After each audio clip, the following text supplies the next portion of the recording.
9th class, let us see question number 6, and what is asked in question number 6 is that curved surface area of the right circular cylinder is 4.4. तो क्या देखिए क्या दिया है question number 6 में, एक cylinder दिया है, उसका CSA दे दिया। अब हमें सीधा CSA दे दिया। देखिए CSA देने से क्या मिलेगा हमें, 4.4 मीटर स्क्वायर CSA दिया है। If the radius of the base of the cylinder, और रेडियस भी दे दिया, रेडियस इज 0.7 मीटर। तो हमने CSA लिख दिया, रेडियस लिख दिया, और क्या नहीं दिया है, हाइट नहीं दिया है। कहता है इस सिलेंडर का CSA ये है, रेडियस ये है, हाइट पता करो। So it's very simple, height निकालनी है। CSA का फॉर्मूला आपको मालूम है, 2πRh होता है, और पाई आपको पता है कि 22/7 लेना है। तो CSA का फॉर्मूला लगा दीजिए, CSA is equal to 2πRh। सभी वैल्यूज रख दीजिए। CSA कितना दिया है, 4.4, 2 × 22/7 इंटू R हमारे को 0.7 दिया है, इंटू H, पॉइंट हटा दीजिए, इसका भी पॉइंट हटा दीजिए, H को इधर रखिए, बाकी सारे को उधर ले जा करके उल्टा कर दीजिए। 44/10 इंटू 7/22, 1/2 इंटू 10/7। देखिए कट करते हैं, ये आया 22, 22 से 22 कट, 10 से 10 कट, 7 से 7 cut, and we are getting 1 metre. 1 metre क्या आई है, 1 मीटर आई है height of the cylinder. Okay बेटा, जब इस तरीके के क्वेश्चन आपको कोई सरफेस एरिया दिया है या कुछ भी दिया है तो उसका फॉर्मूला लगा दीजिए, और जो जो चीजें आपको दी गई हैं उन सबको पुट करके जो नहीं दी है उससे फाइंड आउट करने की कोशिश कीजिए, एंड बड़े आराम से हो जाएगा, कोई दिक्कत नहीं आएगी। आपको जो जो चीजें दी है उसको आपको फॉर्मूले में पुट करना है, और एक साइड में जो निकालना है उसको एक साइड में रख के दूसरे को दूसरी साइड में ले जा करके सॉल्व करना है। ओके बेटा। Yes, 9th class, let us see question number 7 of your NCERT book, and what is asked in it is that the inner diameter of the circular well। देखिए कुआं है और उसका अंदर का डायमीटर दिया है। देखो ये अंदर का वो डायमीटर दिया है 3.5 मीटर, और इनर रेडियस क्या हो जाएगा, 2 से डिवाइड करें 3.5/2 मीटर हो जाएगा। अब देखिए कहता है डीप कितना है, 10 मीटर। तो ये सिलेंड्रिकल है हमारा वेल, और इसको हम क्या लेंगे, हाइट हो जाएगी ये हमारी। कहता है find its inner curved surface area. Inner curved surface area निकालना है हमें, इनर कर्व्ड सरफेस एरिया। तो उसके लिए फॉर्मूला है 2πRh। अब देखिए क्या करेंगे, 2 × पाई हमारे को 22/7 इंटू R है 3.5/2, पॉइंट हटा दीजिए, 10 आ गया नीचे, इंटू हाइट 10 मीटर ले लिया, एंड आफ्टर कैंसलिंग इट ये 5 पे चला जाएगा। देखिए 10 से 10 कट हो जाएगा, ये इस पे कट गया। So we are getting 110 metre square. ये आ गया हमारा CSA। अब सेकंड क्वेश्चन में क्या पूछता है, ये फर्स्ट पार्ट था, देखो ये सेकंड पार्ट है। The cost of plastering this curved surface at the rate of 40 पर मीटर स्क्वायर। 1 मीटर स्क्वायर को प्लास्टर करने का 40 रुपीज कॉस्ट है। तो इतने सारे मीटर को कैसे करेंगे, इससे मल्टीप्लाई कर देंगे। So we are getting 110 into 40, that is equal to 4400 rupees, 4400। तो इसके अंदर से प्लास्टर करने का खर्चा कितना आया, 4400 रुपीज। और निकाला बड़े आराम से, क्योंकि हमारे को इनर डायमीटर दिया था, रेडियस लिया, कर्व सरफेस एरिया निकाल दिया, और फिर उस एरिया को हमने कोस से मल्टीप्लाई करके अपना फाइनल आंसर निकाल दिया। ओके बेटा। Yes, 9th class, let us see question number 8, that is again a very simple question, not so difficult, and you can do it very easily. Try to understand the statement. In a hot water heating system there is a cylindrical pipe। इस तरीके की cylindrical pipe है एक hot water heating system यानी कि geyser में, of length 28 metre, 28 metre length है। Okay बेटा, and the diameter is 5 centimetre diameter दिया है। रेडियस निकाल दीजिए 2 से डिवाइड करके। Find the total radiating surface in the system. तो उसका टोटल रेडिएटिंग सिस्टम निकालना है। तो बीच बीच का हिस्सा रेडिएट करेगा, गर्म करेगा। तो देखो हमें total radiating surface in the system निकालना है। CSA of the pipe that is 2πRh, जहाँ रेडियस था हमारा 5/2 सेंटीमीटर, और हाइट क्या है 28 मीटर, इसका भी मैंने सेंटीमीटर बना दिया।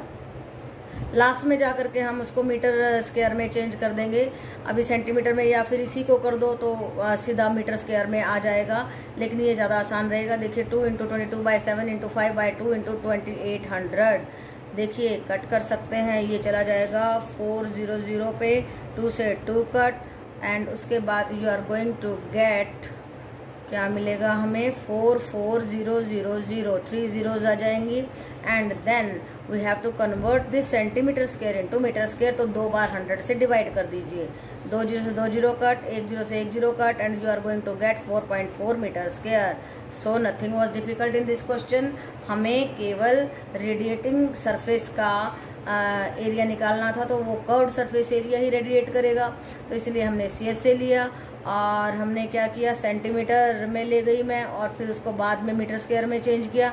आप सीधा इसको मीटर में भी ले जा सकते हैं, इसको मीटर में छोड़ दीजिए और इसको डिवाइड बाय 100 कर देंगे, तो सीधा मीटर में आंसर आ जाएगा। या फिर आप इस तरीके से भी कर सकते हैं। So nothing is difficult in it. आपको जानना क्या है कि 1 metre is equal to 100 centimetre and 1 metre square is equal to 100 into 100 centimetre square. और पाई तो आपको मालूम ही है 22/7 लेना है। बाकी सब इसमें दिया हुआ है, रेडियस दिया है, हाइट दिया है, और बस इस बात की नॉलेज होनी चाहिए कि हमें कर्व सरफेस एरिया निकालना है या टोटल सरफेस एरिया निकालना है। तो कर्व सरफेस एरिया निकालना है हमें, यहाँ पे बड़े आराम से हमने इसको निकाल दिया। ओके बेटा, yes 9th class. Now let us see question number 9, and what is asked in question number 9 is that find the lateral or the curved surface area of the cylindrical petrol storage tank. Petrol storage tank है, petrol storage tank, right बेटा। तो ऐसा है, cylindrical है, जिसका diameter 4.2 metre है और radius 2.1 metre है और हाइट है 4.5 मीटर। ओके बेटा, now what he is asking us to find out is the curved surface area of that tank. देखिए 4.2 मीटर हमारा डायमीटर था, 2 से डिवाइड किया, 2.1 मीटर हमारा रेडियस आ गया, और हाइट 4.5 मीटर है।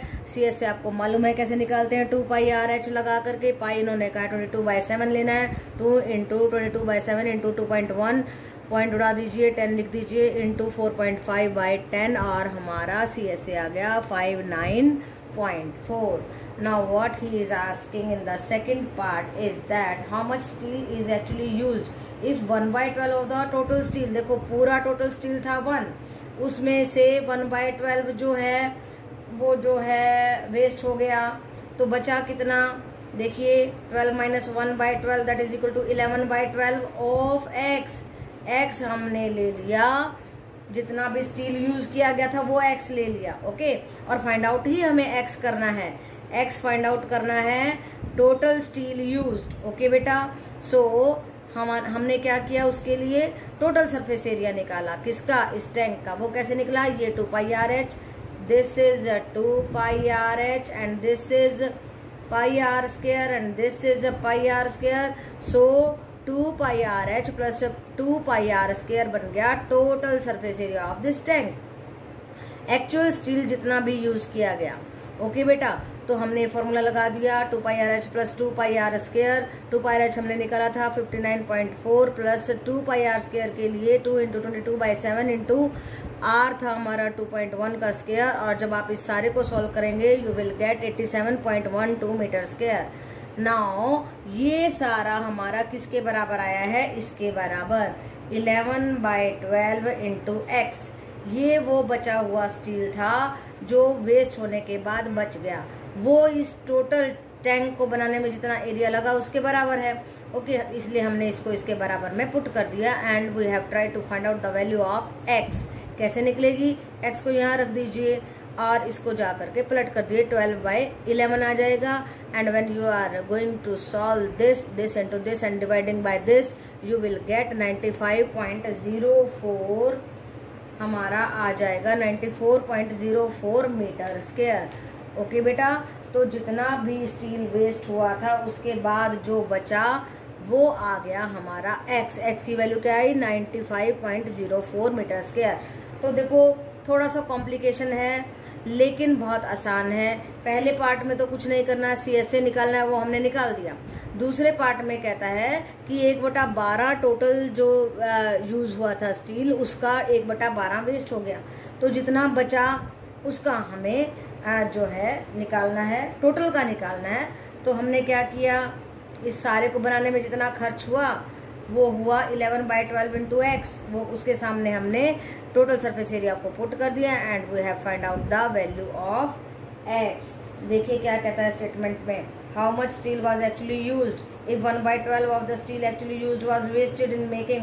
कहते हैं कितना स्टील यूज हुआ कि 1/12 तो वेस्ट हो गया था, तो बताओ how much steel was used. तो 1/12 जो है वेस्ट हो गया था, इसलिए हमने जो टोटल क्वांटिटी ली 1 उसमें से घटाया 1/12 एंड वी गॉट बचा हुआ 11/12 ऑफ एक्स। तो हमने उस तरीके से एक्स की वैल्यू निकाल दी और जितना भी स्टील उस टैंक को बनाने में लगा उसकी वैल्यू निकाल दी। ओके बेटा। Yes, 9th class. Now let us see question number 10 on page number 217 of your NCERT book. And what is asked in this question is that in the figure you may see the frame of the lamp shade. देखिए lamp shade है, इस तरीके से lamp होते हैं ना, lamp घरों में ये कपड़ा होता है, इसके अंदर बल्ब होता है, ये इसका स्टैंड है और ये इस तरीके से आपका टेबल है, टेबल पे लैम्प शेड रखा हुआ है। ओके बेटा, तो क्या कहता है, it is covered with a decorative cloth.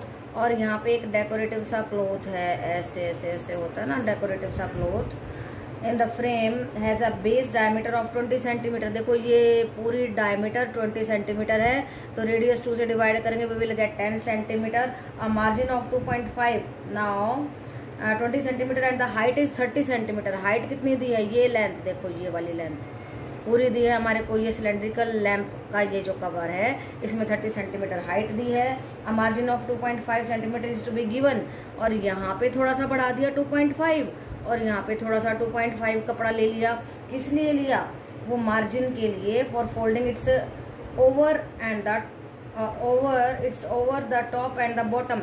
अच्छा, ऊपर से थोड़ा सा कपड़ा मोड़ा और नीचे से कपड़ा मोड़ा, उसके लिए हमें 2.5 सेंटीमीटर कपड़ा ज्यादा मिला, ज्यादा चाहिए था। तो हाइट हम कितनी ले लेंगे, 30 + 2 × 2.5। ओके, ये देखो मैंने ली हुई है 30 + 2 × 2.5, तो ये आ जाएगा 35 सेंटीमीटर। इतने कपड़े की लेंथ ज्यादा लेनी पड़ेगी क्योंकि हमें ऊपर से भी फोल्ड करना है, नीचे से भी फोल्ड करना है। ओके बेटा, तो इन छोटी छोटी चीजों का आपको ध्यान रखना है कि मार्जिन कितना दिया है, दोनों साइड से दिया है या एक साइड से दिया है, एक तरफ से फोल्ड करना है या दोनों तरफ से। तो दोनों तरफ से करना था, इसलिए मैंने 2 से मल्टीप्लाई कर दिया और 30 हाइट में जोड़ दिया। अब हमारे पास रेडियस भी है, हाइट भी है। अब क्या कहता है, for folding it's a cover of the top and the bottom of the frame, find how much cloth is required for covering the lamp shade। कहते हैं इस लैम्प शेड को कवर करने के लिए हमें कितना कपड़ा चाहिए। So cloth required for covering the lamp shade is, हम क्या लेंगे, क्योंकि हमें ऊपर से भी ओपन है नीचे से भी ओपन है, तो हमें इसका लेना पड़ेगा CSA, कर्व्ड सरफेस एरिया। वो क्या होता है, 2πRH। तो आपको सभी फॉर्मूले लर्न होने चाहिए। 2 × पाई 22/7 बोला गया है, इंटू 10 हमारा रेडियस था, इंटू 35 टोटल हाइट थी, मार्जिन को भी मिला करके। आप देखो कट कर दीजिए, ये 5 पे चला गया, ये 44 और 44 को जब आप 5 से करेंगे 220 और 220 को 10 से करेंगे 2200 हमारा सेंटीमीटर स्क्वायर। इतना कपड़ा चाहिए इस लैम्प शेड को कवर करने के लिए। ओके बेटा, so nothing was difficult in this question. The thing was that you must understand how much extra cloth is needed for folding from the top and the bottom. Okay बेटा, तो हमने height में 2 बार 2.5 को जोड़ दिया और हमें height of the lamp shade मिल गई। और ये भी ध्यान रखना है कि डायमीटर दिया हुआ है, उसका रेडियस हम कैसे निकालें, /2 करके। और उसके बाद आपको यूनिट्स का ध्यान रखना है, ये दोनों सेम ही थे, इसलिए हमारा ये सेंटीमीटर स्क्वायर में आ गया एरिया, कर्व्ड सरफेस एरिया आ गया। ये भी ध्यान रखना है कि ऊपर से भी ओपन है हमारा लैम्प शेड, नीचे से भी ओपन है, तो हमें केवल ये गोल गोल घुमावदार जो है कर्व्ड सरफेस एरिया लेना है। ओके बेटा, so nothing is difficult when you are understanding the concept properly. Okay बेटा। Yes, 9th class. Now let us see question number 11 on page number 217 of your NCERT book. Very easy, very interesting and very important also. कैसे है देखिए, कितना अच्छा picture बना है, देखिए pen holder का। The student of the विद्यालय were asked to participate in a competition for making and decorating pen holder in the shape of the cylinder।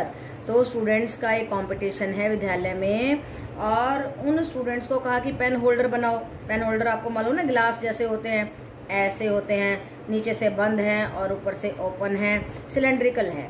ये पेन होल्डर हमारा सिलेंड्रिकल है तो अब देखो इस पेन होल्डर में पेन रखते हैं, तो इसका क्या दिया गया है हमारे को, for making decorating the pen holder in the shape of the cylinder with the base using cardboard, गत्ते से ये बनाना है। Each pen holder has to be of the radius 3 centimetre, radius दे दिया 3 सेंटीमीटर, ये देखो हमने लिख दिया रेडियस, और हाइट दे दिया 10.5 सेंटीमीटर, ये भी हमने लिख दिया है। Now what he is asking the विद्यालय was to supply the competitors with the cardboard, अब स्कूल को उनको देना है कार्डबोर्ड, और काफ़ी सारे कंपटीटर हैं, कितने कंपटीटर हैं देखिए, if there were 35 competitors how much cardboard was required to be bought for the competition. अब स्कूल को खरीदना है क्या, कार्डबोर्ड, और कितने बच्चों के लिए, 35 बच्चों के लिए। तो कहता है कि कितना कार्डबोर्ड खरीदें, उनके लिए 35 कंपटीटर आने वाले हैं, उनके लिए कितना कार्डबोर्ड खरीदें। तो हम क्या करेंगे, हम करेंगे ये कि इस पेन होल्डर का एरिया निकालेंगे, जो नीचे से बंद है ऊपर से ओपन है, तो कैसे निकलेगा देखिए, 2πr(h) यहाँ से आ गया और πr² यहाँ से आ गया, तो सरफेस एरिया जो है हमारे पेन होल्डर का आया CSA प्लस πr²। ओके बेटा, तो ये कॉन्सेप्ट को अंडरस्टैंड करना आना चाहिए। यहाँ से क्लोज है, यहाँ से ओपन है, यहाँ से हमने 2πr(h) ले लिया, यहाँ से πr² लगा दिया।